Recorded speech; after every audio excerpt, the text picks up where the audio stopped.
ఇది మైదా పిండి పూర్ణం పోళీ చేసేదానికి బేస్ అన్నమాట. మైదా పిండిని బాగా సాఫ్ట్గా ఉప్పు వేసి సాఫ్ట్గా పిసుక్కొనేయాలి. సాఫ్ట్ అంటే ఇట్లా అంటే పిచకని ఉండాలి, అంత సాఫ్ట్గా ఉండాలి. అలా పిసికిన తర్వాత ఇలా దండిగా నూనె పోసి నానపెట్టాలి. ఇది అట్లీస్ట్ 2 to 3 hours నానితేనే బాగుంటుందన్నమాట.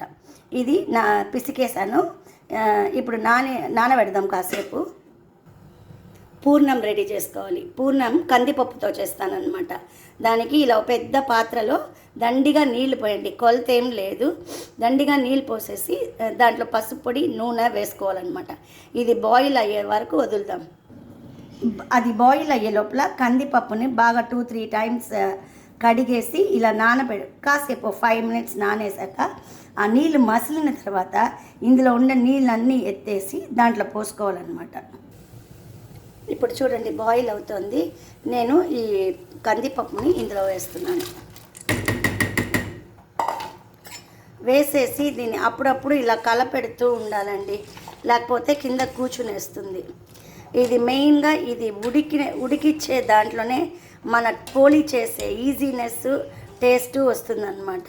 ఈ మెథడ్లో చేస్తే మీకు మళ్ళీ బానెట్లో వేసి ఏమంటారు వేయించుకోవాల్సిన పని ఉండదు. లేకపోతే చాలామందికి ఇది చాలా సాఫ్ట్గా అయిపోతుంది, మెత్తగా అయిపోతుంది అంటారు. కుక్కర్లో పెట్టుకోకూడదు అని అడుగుతారు. పెట్టకూడదండి. ఎందుకంటే కుక్కర్లో పెడితే కందిపప్పు చాలా సాఫ్ట్ అయిపోతుంది అనమాట. మళ్ళీ దాంట్లో ఉన్న నీళ్ళు ఎత్తి మనం చారు చేసుకుంటాము. అయితే పప్పు మాత్రం చాలా ఎక్కువగా ఉడికిపోతుంది. అలా ఉడికిపోతే పోళీ యొక్క పూర్ణం ఉంది కదా, ఆ స్వీట్ వచ్చి మనకు గట్టిగా రాదనమాట. అందువల్ల ఇది వచ్చి ఎంత ఉడకాలంటే వైట్నెస్ పోవాలి. అది ఉడికేటప్పుడు చూపిస్తాను. ఇక్కడ చూడండి, ఇలా కందిపప్పును కలపెట్టేటప్పుడు ఇలా వైట్గా వస్తుంది. ఈ వైట్గా వచ్చేదాన్ని తీసేయాలి. 1 or 2 times వస్తుంది అంతే, ఎక్కువగా కాదు. ఇలా వచ్చేటప్పుడు అది తీసేయాలని చెప్తారు. ఇట్స్ ట్రెడిషనల్ డిష్ కదా పోళీ అనేది. పెద్దవాళ్ళు చెప్పేది ఫాలో అయితే ప్రొసీజర్ బాగా వస్తుంది. డీటెయిల్ వాళ్ళనే అడగాలి. మరి ఎందుకు ఈ వైట్గా తీసేది, పెసరపప్పు కూడా అలా వచ్చేది తీసేస్తారు. మేబీ డస్ట్ అనో లేదంటే దానివల్ల చేదు అలాంటిది ఏదైనా ఉంటే వచ్చేస్తుందనో నాకు తెలీదు. బట్ అది తీసేస్తే మంచిది. ఇప్పుడు చూడండి, ఇక్కడ ఈ కందిపప్పు లోపల వైట్నెస్ ఉంటుంది. ఉడికేటప్పుడు చూపిస్తాను. ఇక్కడ చూడండి, ఆ వైట్నెస్ ఉందా, ఒకటొక దాంట్లో ఇలా వైట్గా ఉంటుంది కదా. ఆ వైట్నెస్ లేకుండా ఉండేంతవరకు ఉడకపెట్టుకుంటే చాలు. ఇక్కడ చూడండి తెలుస్తుంది ఒక వైట్. ఈ వైట్నెస్ లేకుండా ఉండాలి అంటే ఇంకొక 2 minutes or 5 minutes అది ఉడకపెట్టి నీళ్ళని డ్రైన్ చేసి ఎత్తి పెట్టుకోవాలి, పడేయకూడదు అనమాట. అంతవరకు చూద్దాం. ఇదిగోండి, పప్పు బాగా ఉడికింది, ఆ వైట్నెస్ లేకుండా. ఇప్పుడు దీన్ని వడపోసేద్దాం. ఇలా ఒక గిన్నెకు ఫుల్గా వడపోసేసేయండి. నీళ్ళు అలాగనే పెట్టుకోండి. అయినంత వరకు ఫుల్గా వడపోసేసేయండి నీళ్ళని. ఇలా ఫుల్గా నీళ్ళు లేకుండా వడపోసేసాను. ఇప్పుడు ఇందులో వచ్చి మళ్ళీ స్టవ్ పైన పెట్టున్నాము. దీంట్లో మీరు ఎంత తీసుకుంటారో అంటే 1 తవ్వ పప్పు వేసి ఉంటే 1/2 తవ్వ చక్కెర 1/2 తవ్వ బెల్లం వేసుకోవాలన్నమాట. దీన్ని ఇందులో వేసేసి మళ్ళీ స్టవ్ ఆన్ చేయండి. ఈ బెల్లం చక్కెర కరిగే వరకు ఇది సౌండ్ వింటుందా, ఇలా వస్తుంది. అప్పుడు బెల్లం చక్కెర కరిగి కాస్త తడిగా ఉంటుందన్నమాట. మళ్ళీ చూపిస్తాను. ఇక్కడ చూడండి, ఈ బెల్లం చక్కెర కరగాలి. దీంట్లో నీళ్ళేం వేయలేదు. ఆ చక్కెర బెల్లం కరిగేటప్పుడే ఇలా తడిగా వస్తుంది. ఇది బాగా ఫుల్గా చక్కెర బెల్లం కరగాలన్నమాట, ఉండకూడదు బెల్లం. ఇదిగోండి, బెల్లం అంతా కరిగిపోయింది, చక్కెర కరిగిపోయింది. దీంట్లో మీకు ఏలక్కల పొడి ఉంటే ఒక 1/2 స్పూన్ వేసుకోండి. ఏలక్కల పొడి లేదంటే ఏలక్క లోపల ఉంటుంది కదా, దాని లోపల ఉన్న బిట్స్ 3 ఏలక్కల లోపల ఉండేవి వేసుకోండి. టేస్ట్ బాగుంటుందన్నమాట. ఇలా వచ్చాక స్టవ్ ఆఫ్ చేసేసేయండి. ఒక 10 minutes ఈ కాస్త వేడి తగ్గాక దీన్ని అలానే మనం గ్రైండర్కి వేసుకోవచ్చు. నేను అప్పుడు నేను ఆఫ్ చేసేసాను స్టవ్. ఇలా 5-10 మినిట్స్ తర్వాత మనం గ్రైండర్కి వేసుకుందాం.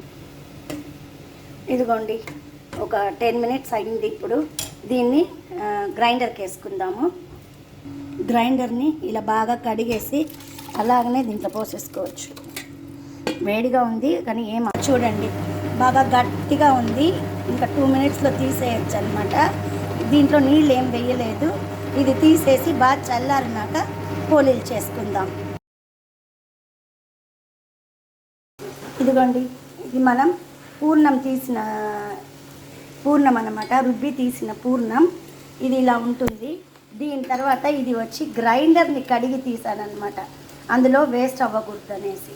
మనం ఇందాక పప్పురు ఉడకపెట్టినప్పుడు నీళ్ళు ఉన్నింది కదా, దాంట్లో మనం చారుగా అమర్చేటట్లు అమర్చుకోవాలి. అంటే ఉప్పు, మిరపొడి, బెల్లం, ఇంగువ, జీలకర్ర మిరియాల పొడి అన్నీ వేసుకోవాలి. దీనికి టమాటో వేయరనమాట.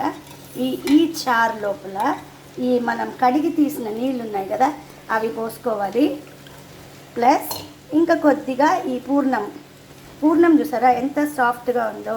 ఇలా ఉంటే మీకు చాలా ఈజీ పోలీ చేయడం. ఈ పోలీ ఇందులో వేసి ఆవాలు, జీలకర్ర తిరగబాత పెట్టేసి దీన్ని మసిలిచ్చేసి పులియోదరతో పాటు కలుపుకొని తింటే సూపర్గా ఉంటుంది. ట్రై చేయండి. ఒక 3 అవర్స్ అయ్యింది. మనది పూర్ణం చూడండి ఇలా ఉందన్నమాట. ఇప్పుడు దీంట్లో ఉండే నూనెని ఫుల్గా వంచేస్తాను.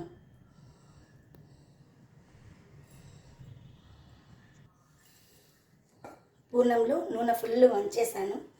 మనం ఈ కందిపప్పు పూర్ణం చేసాం కదా అది ఇలా ఉంది చూడండి. తర్వాత ఇలాంటి ఒక పేపర్, ఈ పేపర్ భోజనానికి అనేసి దొరుకుతుంది కదా.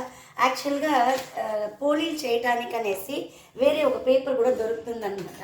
అది తీసుకుంటే ఇంకా మీకు ఈజీగా వస్తుంది. ఇప్పుడు ఈ పేపర్ని కావాల్సిన సైజులో కట్ చేసుకుందాము. దీన్ని ఓపెన్ చేసుకోవాలి ఇలా.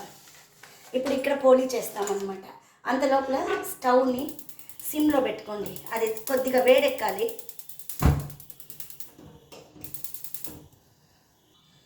ఇప్పుడు ఈ నూనెని ఇందులో కొద్దిగా పెట్టుకుందాం.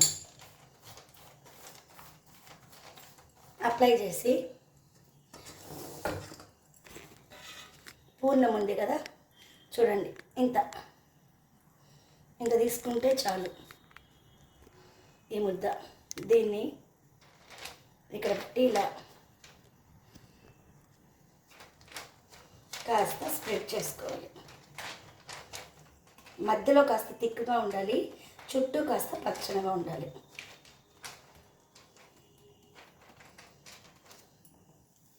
మనం పోలీ పూర్ణం ఉంది కదా దాన్ని ఇలా బాల్ లాగా చేసుకొని మధ్యలో పెట్టి క్లోజ్ చేసుకోవాలి. మనకు కావలసినట్లు క్లీన్గా పిండి బయట రాకున్నట్లు చేసి ఇలా చేసుకోండి.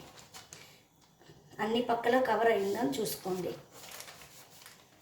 ఓకేనా?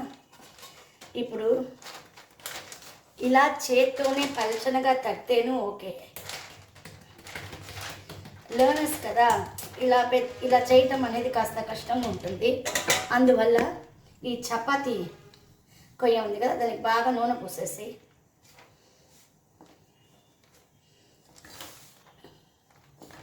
ఇలా పాముకోవచ్చు. తాకకుండా చూసుకోండి, దీనికి తగలకూడదు. కావాలంటే కొద్దిగా నూనె అప్లై చేసుకోండి.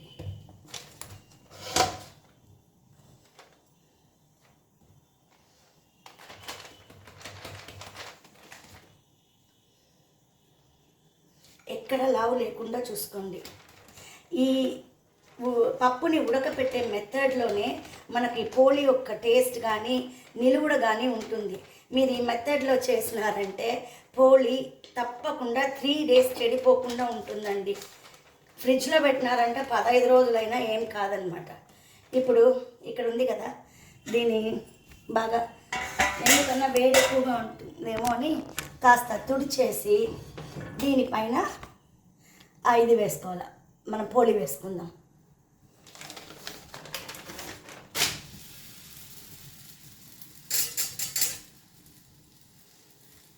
ఇలా వేసాక ఒక్క ఒక్క నిమిషం తర్వాత ఇలా వేస్తే పోలి వచ్చేస్తుంది. ఇప్పుడు మాత్రం బాగా చూసి బాగా కాస్త సిమ్లో పెట్టుకోండి. సిమ్ అంటే చాలా తక్కువ కాదు, కొద్దిగా ఉండేటట్టు చాలు. అది కాలేటప్పుడు ఇంకొక పోలి చేసేటట్లు మనం రెడీగా ఉన్నామంటే స్టవ్ని మళ్ళీ మళ్ళీ మళ్ళీ మార్చాల్సిన పనే ఉండదండి.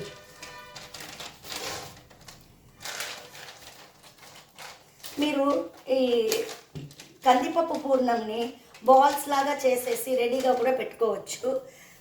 మనం టైం ఉంటే అలా బాల్స్ చేసేసి తట్టలో పెట్టేసుకొని కావలసినప్పుడు యూస్ చేసుకోవచ్చు.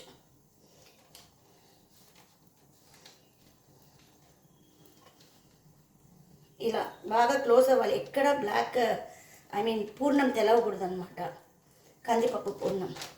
అందుకనే మధ్యలో కాస్త థిక్గా చుట్టూ పలచనగా చేసుకుంటే వెనకాల పక్క థిక్నెస్ వస్తుంది. మనం క్లోజ్ చేసాం కాబట్టి పై పక్క థిక్నెస్ ఉంటుందన్నమాట. నా కొలత వచ్చి ఇది తిప్పాక ఇలా చూసుకుంటాము. ఇది చూడండి, ఇప్పుడు కరెక్ట్ పొజిషన్లోకి పోలి రెడీ. మనకు దీంట్లోనే బాగా నూనె ఉంటుంది కాబట్టి నూనె వేయాల్సిన పనే ఉండదండి, అదే సరిపోతుంది. చూడండి, రెండో పొడి చేస్తున్నాను. ఇలా పాముకోవాలి, నిదానంగా పామండి.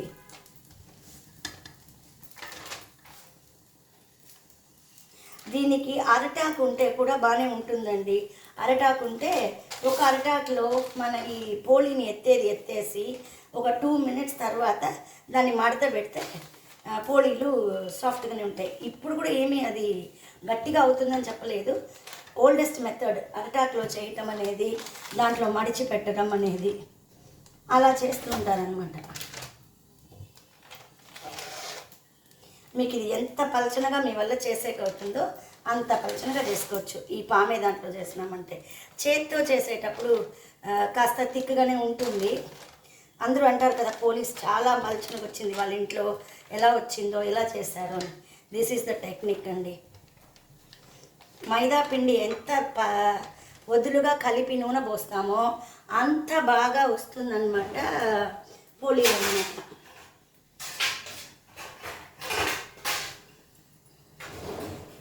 ఇప్పుడు ఈ పోలీని ఇలా తీసి కాసేపు పెట్టేసేయండి, వెంటనే మడత పెట్టద్దండి. ఇప్పుడు దీన్ని వేసుకుందాం.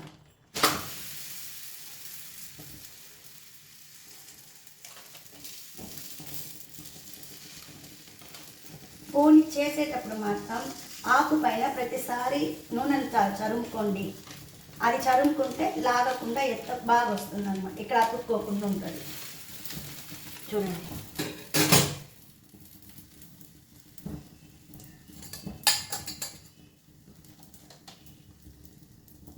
ఇదిగోండి, మన రెండో పోలి కూడా రెడీ అయిపోయింది.